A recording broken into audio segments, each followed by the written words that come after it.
When Hulk Hogan and Eric Bischoff joined TNA in both on-screen and production roles, many wrestling fans were certain that TNA was going to become WCW 2.0. Hulk Hogan's track record of doing what was right for Hulk Hogan and Eric Bischoff's perceived lack of contention when it came to the Hulkster's wishes was enough to make fans get prepared for the worst. People's fears were seemingly met when an NWO reboot took place almost immediately after Hogan and Bischoff's arrival, and behind the scenes, TNA originals were expressing their concerns publicly in regards to this changing of the guard. Go back and look at news articles from this time period and you'll see nothing but headlines like this one right here. Bischoff and Hogan were blamed of not only destroying TNA, but they were also blamed of stripping TNA of its identity. Because of how this era of TNA is perceived, many wrestling fans just write it off. Many fans would tell you that there was nothing to see in TNA from 2010 to 2012, but those same fans would be very wrong. A continuation of the Sting vs Hulk Hogan rivalry that done record numbers for WCW was played out from mid-2011 in TNA, and while this does back up the theory that TNA was becoming WCW 2.0, that doesn't necessarily mean that it was bad. Not only did Hulk Hogan show a ton more personality during this rivalry, well, more personality than your standard NWO Hogan from 97 and 98, but the man called Sting had a drastic change of character that actually led to some of Steve Borden's very best work. Using Sting's history with Hogan and Bischoff in WCW, a storyline played out where Sting would slowly go crazy, and with Heath Ledger's performance in the Dark Knight movie as inspiration, Sting would become the insane icon, better known to fans as Joker Sting. This is the subject of our video today. We have a lot of ground to cover in today's video, and I know many of you didn't watch TNA during this time period, so let's start all the way back in April of 2011. Keep in mind that this is TNA in 2011, there's a lot of jumping around and storylines weren't very streamlined, so the best thing to do here is to go over what happened on a week by week basis. To set the stage a little, Hogan, Bischoff and Jeff Jarrett are the leaders of Immortal, a heel faction within TNA, and other Immortal members include Bully Ray, Gunner, Matt Hardy, Abyss, Rob Terry and LAX. Immortal's main rivals were Fortune. Fortune featured members such as leader AJ Styles, James Storm, Bobby Roode, Frankie Kazarian and Christopher Daniels. Hogan and Sting also had their own problems. Sting, in storyline, wasn't happy with Bischoff and Hogan calling the shots due to their past shenanigans in WCW. Hulk Hogan, meanwhile, he wanted the World Heavyweight title within Immortal, and of course, Sting was the World Champion.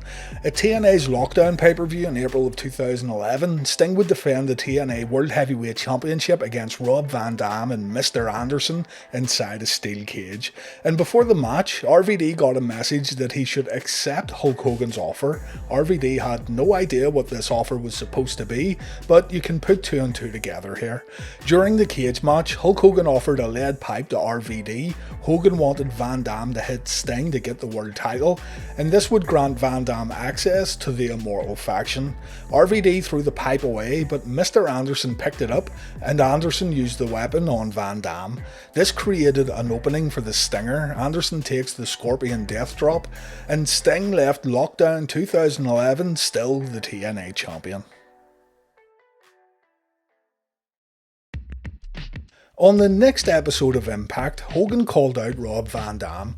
Upset that RVD didn't take Hogan up on his offer, the Hulkster calls Van Dam a mid-card player whose career is pretty much going nowhere. The Stinger makes an appearance, and Sting announces that Spike TV put a clause in his contract where he could choose his next opponent if he successfully defends the World Heavyweight title at Lockdown.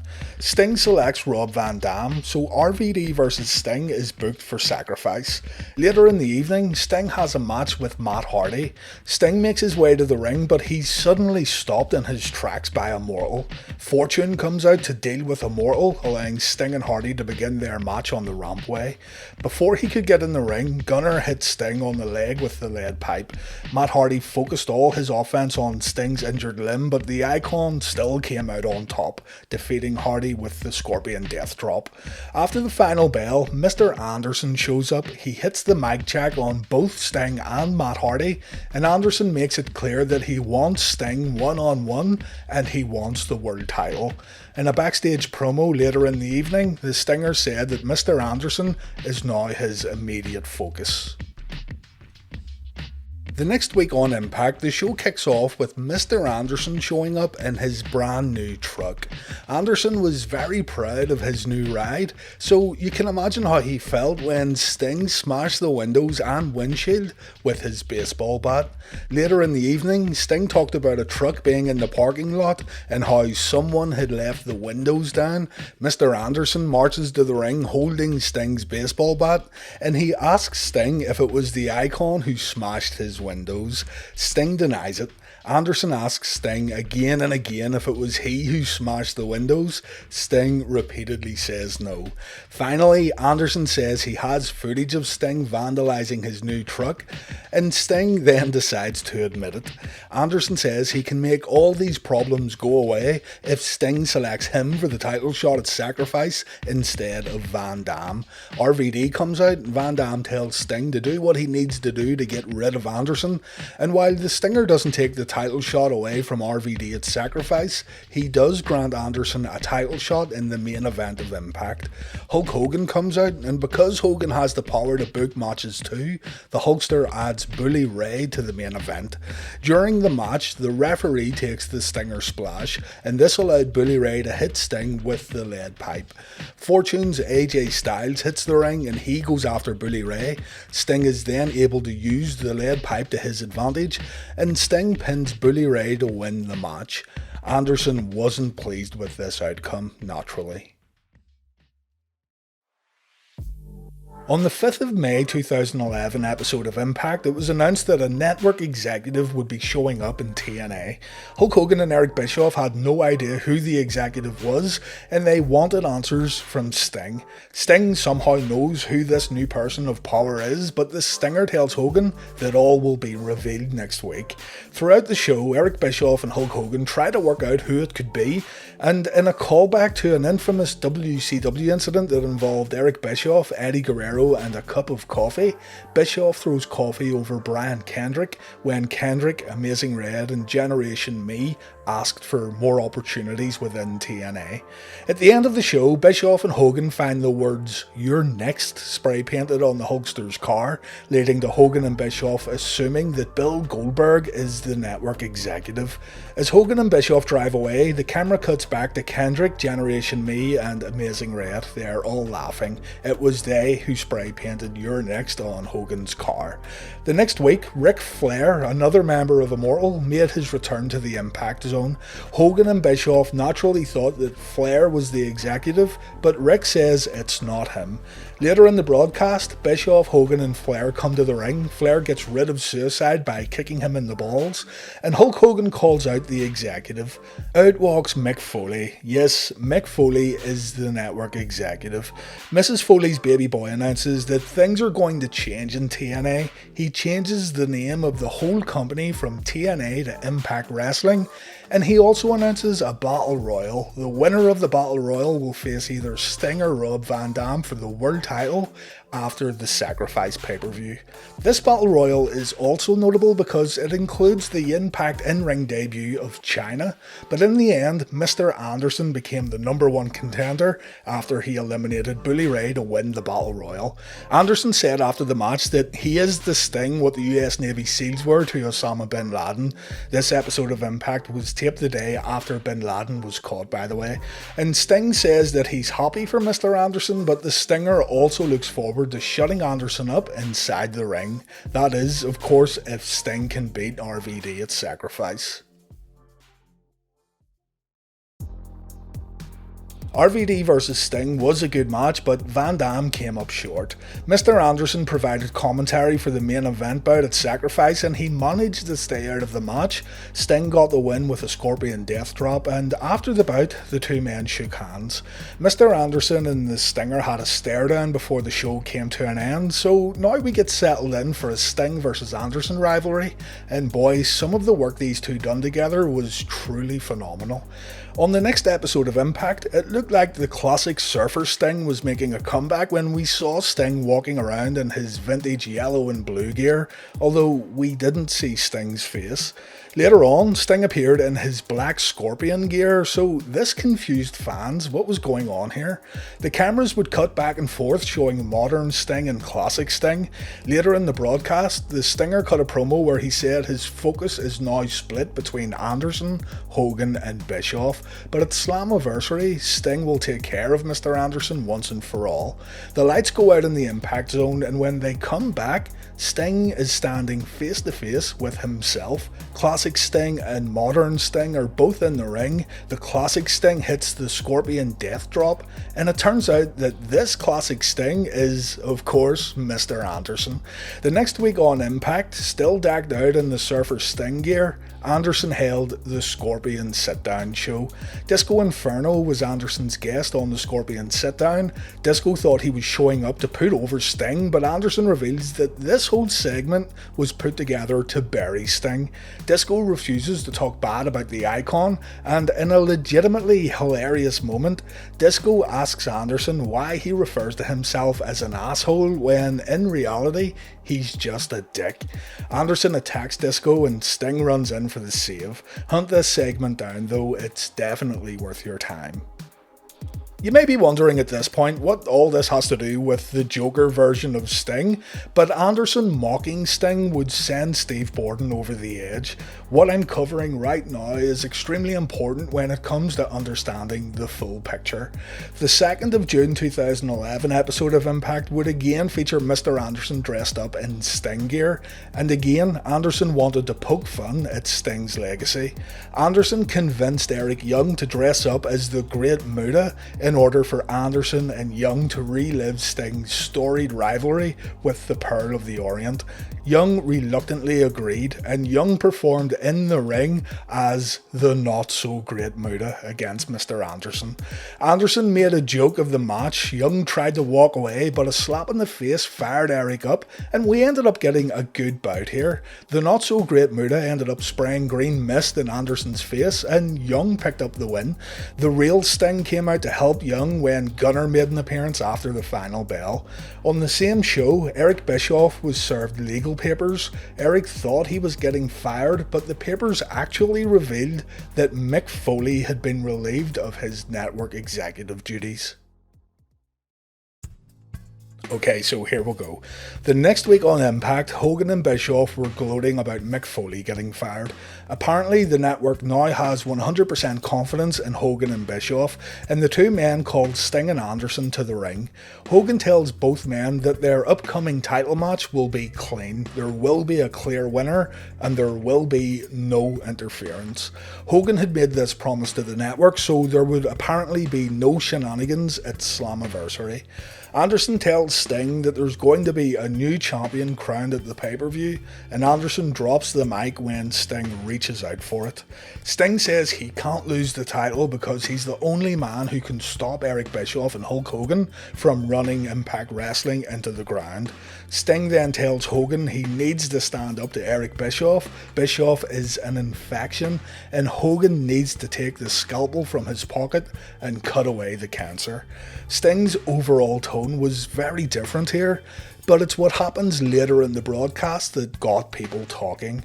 Sting and Eric Young took a loss to Anderson and Gunner on this same episode of Impact, and Sting was absolutely fuming after the match. Sting pulled something out of his suitcase. We don't know what it is, but it would turn out to be his face paint. Anderson gives a post-match interview, but he runs to a production truck when he sees Sting approach him.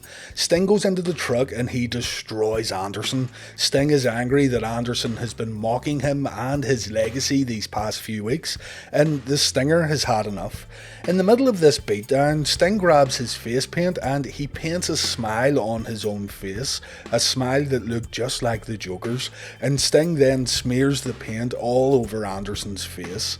Sting's mannerisms had totally changed. He was completely unhinged, and yes, it was very similar to Heath Ledger's portrayal of the Joker in the Dark Knight movie. Before the segment ends, Sting says, "Not gonna mock me anymore." Hulk Hogan's promise of a clean match between Sting and Anderson was a load of shit. Before the match, Anderson had a fun promo with Jeremy Borash. Borash wanted to know why Anderson was impersonating Sting. Anderson said it was entertaining, and Anderson forces Borash to smile by doing this. Anderson performed his normal pre-match introduction, but he was surprised by Sting. The Stinger had made some slight alterations to his face paint, but he still wasn't the complete insane icon just yet. Eric Bischoff ended up interfering in this match. Sting had the bout won after hitting the Scorpion Death Drop. The referee counted Anderson's shoulders to the mat, but at the 2 count, Bischoff also hit his hand on the ring mat. Sting thought this was a 3 count, but the referee only counted 2. Anderson hits a low blow, we see the mic check, and Anderson becomes the new TNA champion. Sting was robbed by Eric Bischoff, the same old thing that happened time and time again in WCW.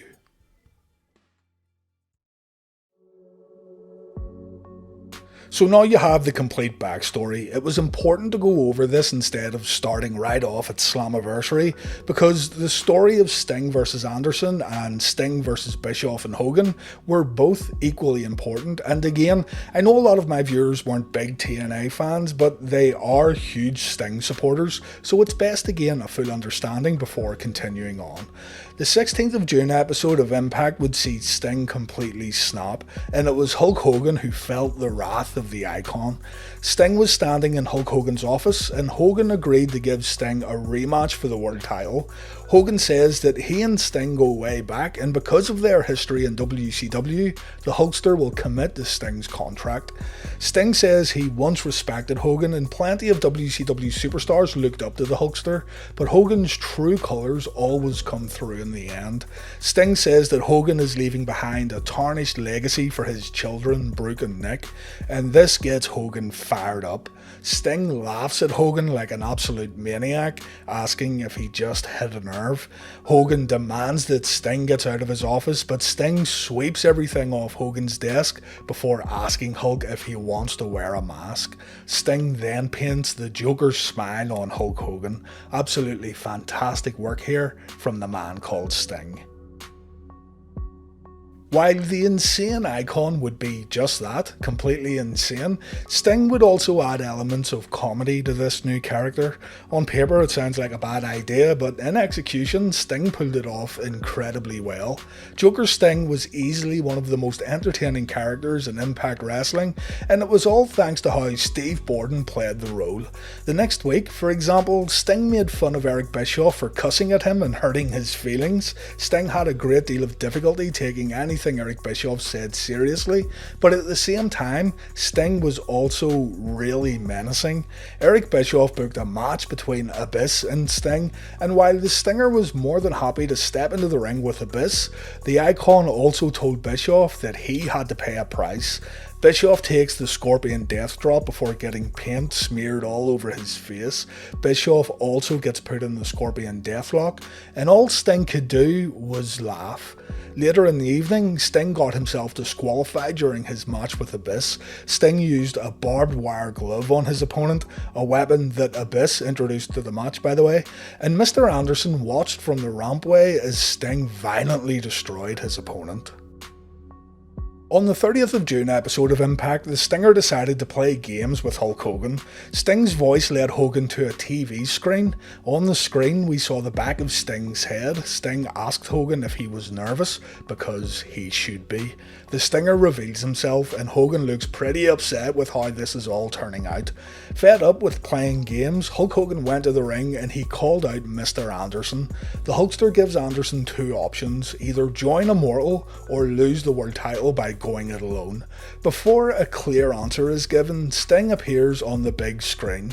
Sting has taken out Bully Ray, Abyss and Immortal's newest member Scotty Steiner, and now the Stinger wants a word with Hulk Hogan. Sting tells Anderson that they have a match in 2 weeks' time on Impact named the Midsummer Nightmare, and the Hulkster ends up getting completely humiliated here by the Stinger. Not only does Sting hit Hogan with his baseball bat, but Sting reminds Hogan to follow his own advice before shoving vitamins in his mouth. Sting ends up applying the Scorpion Deathlock, and the segment ends with Immortal hitting the ring. Later in the evening, Sting had a match with Scott Steiner and Sting got the win. After the match, Sting goes to put the face paint on Big Papa Pump. That would have been a sight to see for sure. But Steiner is saved by Bully Ray and Mr. Anderson. The heels invite Hulk Hogan down to the ring to lay out the Stinger, but Kurt Angle's music plays in the arena. The Olympic gold medalist runs down to the ring to make the save, and Immortal get out of harm's way.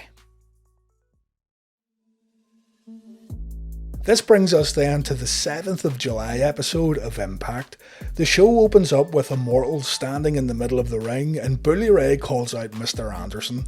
Bully Ray wants an answer. Is Anderson going to join Immortal or is Anderson going to face Immortal right now in the ring? We see Sting in the rafters and the lights go out. When the lights come back on, we see Kurt Angle in the ring and Angle makes quick work of Immortal. Kurt tells Anderson that he can join Sting and Angle in a 6-man tag later in the evening. Angle, Anderson and Sting versus Bully Ray, Abyss and Gunner. We don't get an immediate answer though from Mr. Anderson.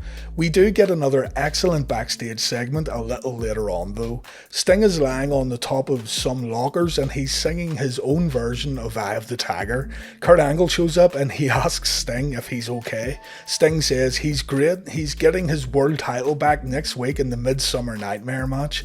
Angle reminds the Stinger that they have a 6-man tag tonight and Sting should be focused on that rather than next week's title match. Angle is unsure if he can trust Sting due to the erratic behaviour Sting has displayed these past few weeks, but Sting reassures Angle. Later on, Hulk Hogan finds Sting and the Insane Icon gets taken out with his own baseball bat, and Mr. Anderson also says he's going to give Immortal their answer a little later on. Anderson says it will be an answer that Immortal doesn't like. The match gets underway a little later. It ends up being a 4-on-1 handicap match. There's no sign of Sting and there's no sign of Mr. Anderson. Kurt Angle is in there all on his own until finally Anderson makes an appearance and he jumps into Kurt's corner. In the end though, Anderson decided to join Immortal. Angle takes the mic check and Hulk Hogan applauds Mr. Anderson's decision to close this episode of Impact. This was bad news for Sting. Immortal was now in the corner of Mr. Anderson. And so we arrive at the 15th of July episode of Impact, Sting versus Mr. Anderson for the World Heavyweight Championship, the Midsummer Nightmare. The show starts off with Immortal in the ring, all wearing tuxedos. We can see that a poker table has been set up, but what we don't see is the TNA World Champion. Eric Bischoff says that Mr. Anderson will leave the Impact Zone tonight still the World Champ. Immortal plan on throwing a big party for Anderson tonight, and then the champion makes his way down to the ring. Hulk Hogan welcomes Mr. Anderson, but then the lights go out in the Impact Zone.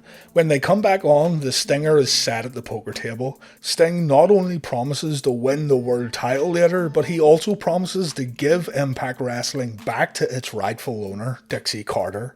Sting says he holds all the aces, he shows Immortal his cards, and then we see a group of killer clowns waiting in the rafters.